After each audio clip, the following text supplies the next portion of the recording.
চোটের কারণে মার্চের আন্তর্জাতিক উইন্ডোতে জাতীয় দলের সঙ্গে যোগ দেওয়া হচ্ছে না লিওনেল মেসির। উরুগুয়ে এবং ব্রাজিলের বিপক্ষে বিশ্বকাপ বাছাইয়ের 2 ম্যাচের চূড়ান্ত দলে নেই আর্জেন্টিনার নিয়মিত অধিনায়ক। মেসি না থাকায় স্বাভাবিকভাবে প্রশ্ন উঠছে, তাহলে এই ম্যাচ দুটিতে মেসির 10 নম্বর জার্সি গায়ে চড়াবেন কে?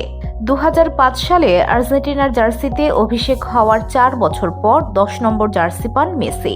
2009 সালে 28 মার্চ ভেনেজুয়েলার বিপক্ষে প্রথম সেই জার্সি পরে খেলেছেন তিনি। তারপর থেকে মেসির সম্পত্তি হয়ে যায় 10 নম্বর জার্সি। মেসির অনুপস্থিতিতে 14 জনের সৌভাগ্য হয়েছে সেই 10 নম্বর জার্সিটি গায়ে জড়ানোর। আরিয়েল ওর্তেগা, পেরেস, গাইতানদের অনেকেই এই জার্সি পরে মাঠে নেমেছিলেন। তাদের মধ্যে সবচেয়ে বেশি সর্বোচ্চ 7 বার মেসির অনুপস্থিতিতে সার্জিও আগুয়েরা 10 নম্বর জার্সি পরে খেলেছেন। মেসির আরেক বন্ধু ডি মারিয়াও 2 ম্যাচ খেলেছিলেন 10 নম্বর পরে।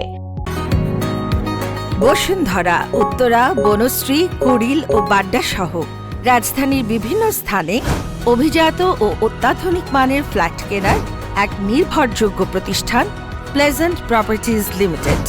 তাই আপনার স্বপ্নের আবাসনের জন্য আজই যোগাযোগ করুন। Pleasant properties limited, where destiny matches eventually. Argentina ও ইউরোপীয় সংবাদ মাধ্যম জানিয়েছে, এবার আনহেল কোরেয়ার গায়ে উঠতে পারে 10 নম্বর jersey.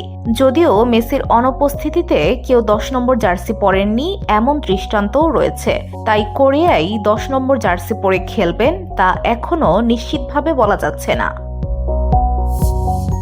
VOD Bangla news desk.